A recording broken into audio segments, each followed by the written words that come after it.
This day 1605, the Arukh HaShulchan Yomi. Today we're doing your idea, Siman Shin Lamed Hey, Steve Dalid, to Siman Shin Lamed Vav, Sif Base.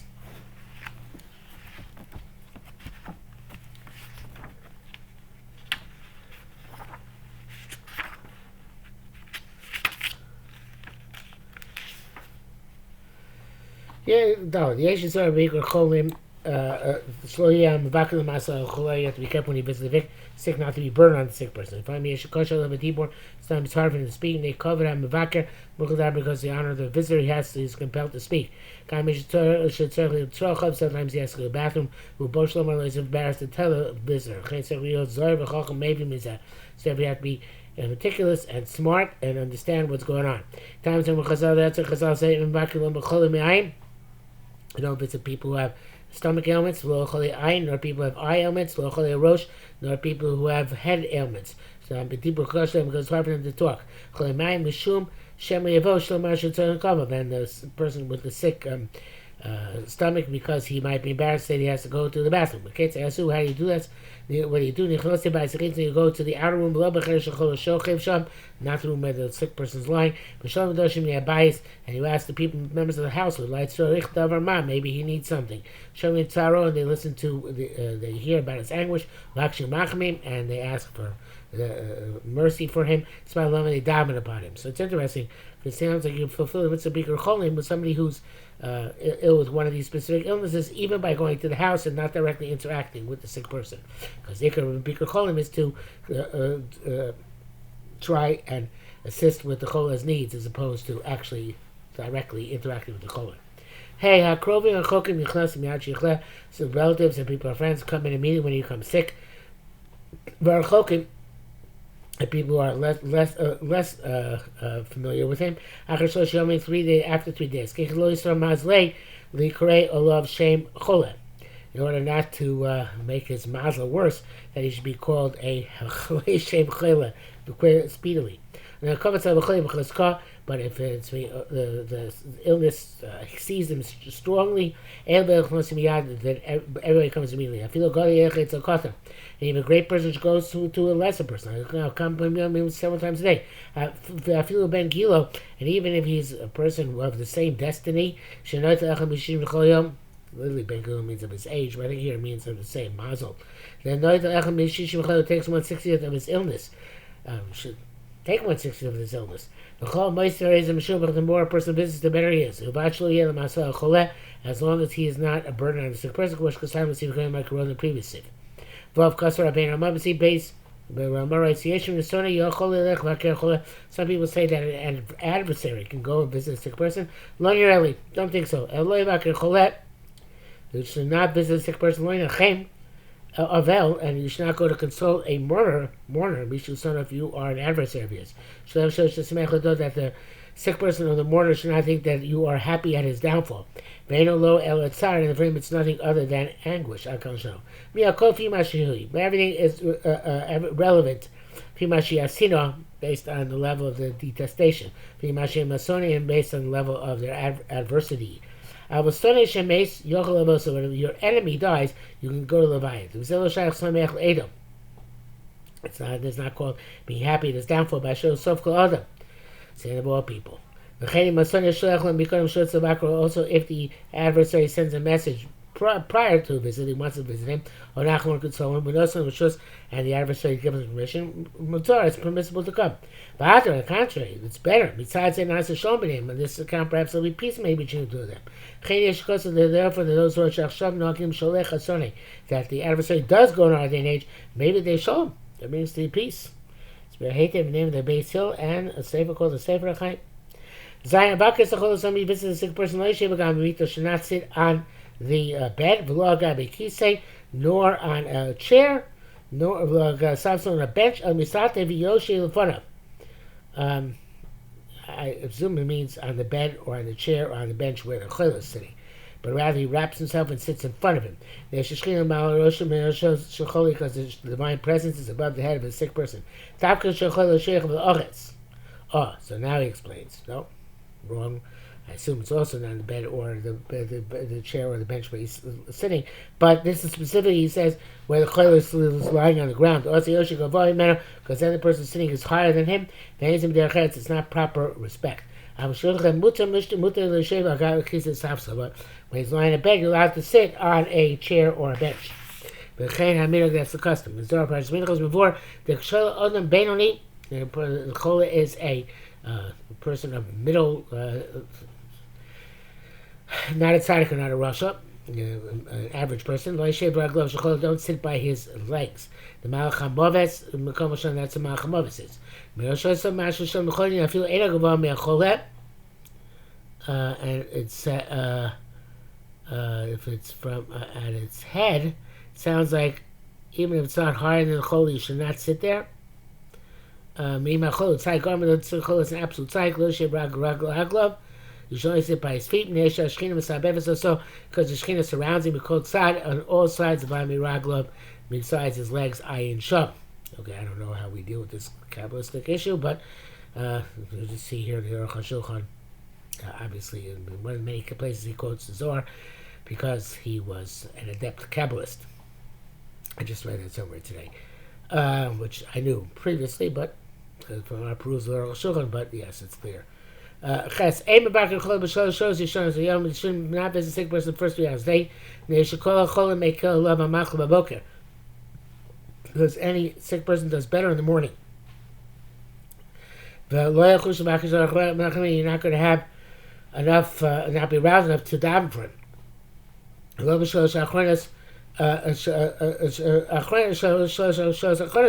last hours of the day, because then his illness is heavy. But and you're going to give up hope for davening for him. And then say in the middle of the day. There's not a prohibition. It's about just a suggestion. If you go out to the doctor, we said that for people not meticulous about this day. Anybody who visits a sick person that's not daven for him, low-key my mitzvah, not fulfilling mitzvah, bigger cholim. Wow. Test if you when you daven for chayla, in response to b'fnei chayla, if you're davening not in front of the chayla, leis by b'lashon hakodesh. You should only daven in Hebrew. Shem melech Yeshuas makim b'lashon Arami.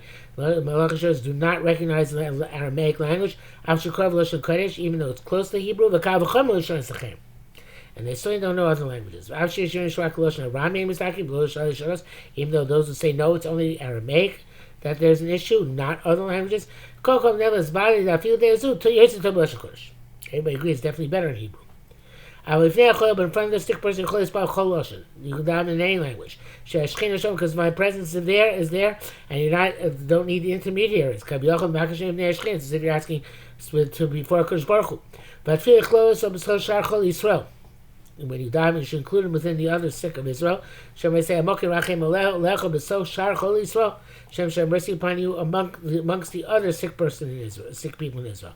The tefillah bad rabim yosef chashua tefillah for the masses is more significant. Ki blo bazas tefillah sam pasuk in Kobeis. The Hashem does not denigrate their tefillah plural. Evidently, it doesn't mean the tefillah of the masses, but tefillah for the masses. Shabbos say it's Shabbos, so we cannot shout out, but the healing is quick to come. Rachmam Rubim, and His mercy is great. B'shivta Shalom, and the Shabbos should be one apiece. You would we tell a sick person that he should pay attention to his matters, fiscal matters. If he loan, borrow money, or people gave him something for safekeeping, or maybe he has to something to direct to his children as will, as last will or testament. They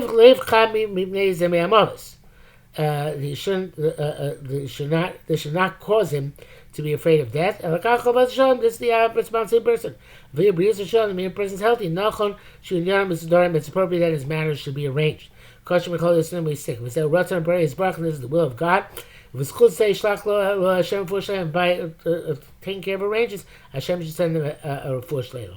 Avalom Ravido Leas Kulo Kosher Namachlo.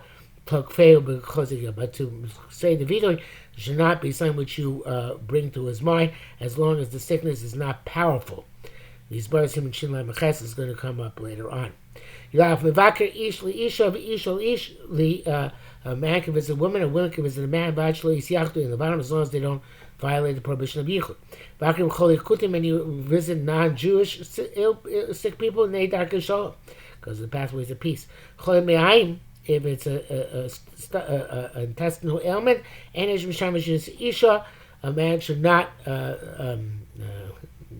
serve a woman, not to come if he gets aroused. But a woman can serve a man. But and evidently because that's a much more intimate, direct type of nursing. It's not a stomach ailment. A man can help a woman get up or lay down. Anything like this, similar, he can help her as well.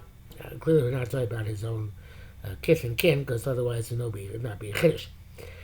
Your base, I'm not sure you have your profession. Now you have male nurses, obviously. I would assume the male nurses who have this concept of viditatori, they're doing their job. But this is talking about just, acquaintances.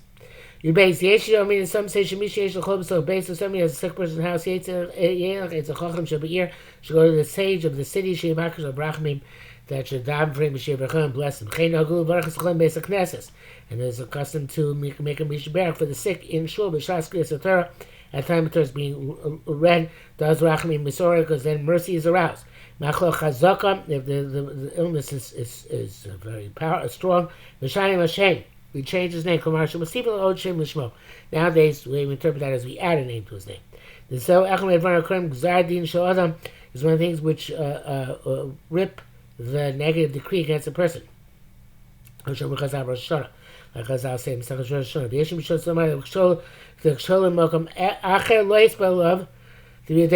the chol is another location, you shouldn't daven because who knows if he's still alive.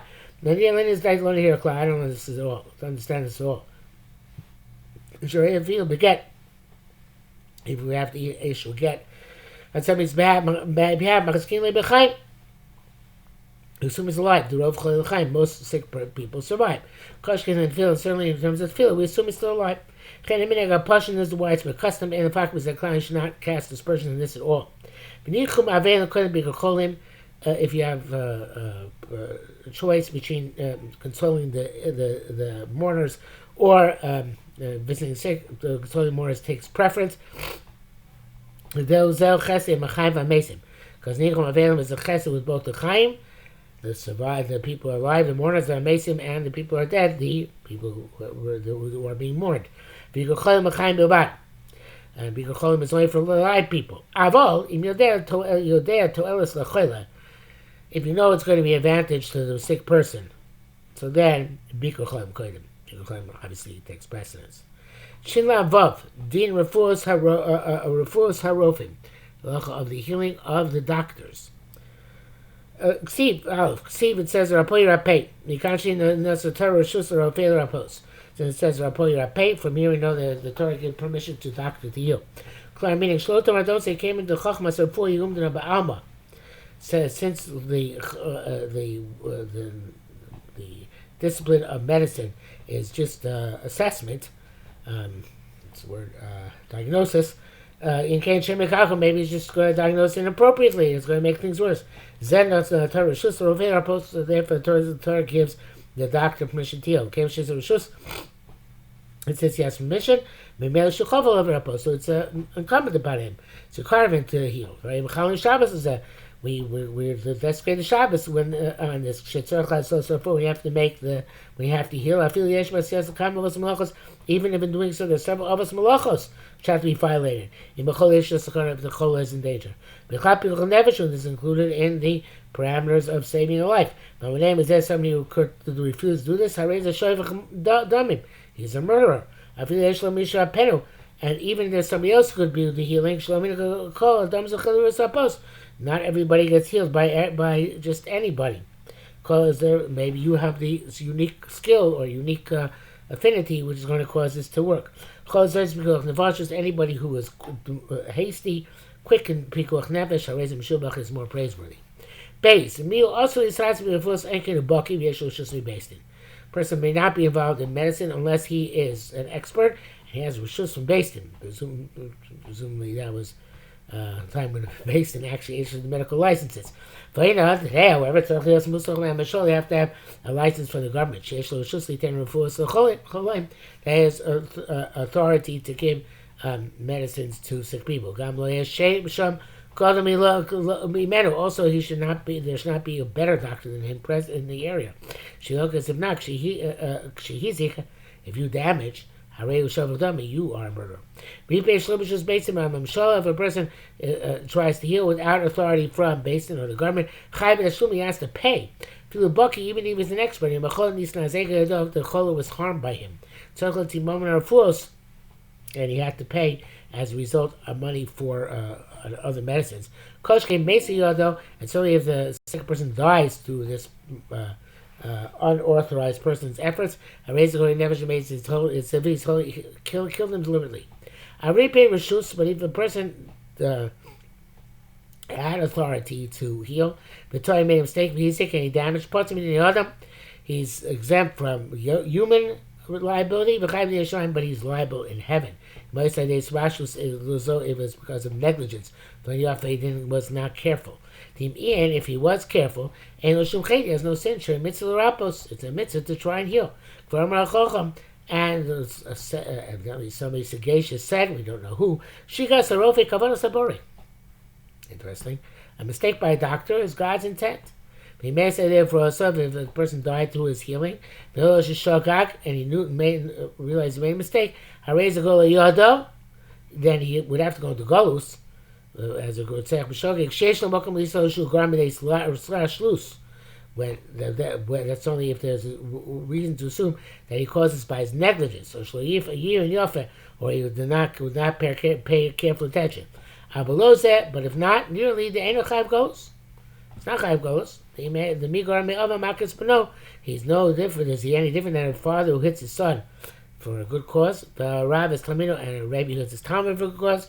The Padma goes, his Zem goes because he meant to do the right thing. And the bracket says, second year, there's died in the first year. So, Sefli, Viramban, Shivir Tur, Shulchan, Ayin, Beisese, V'duk.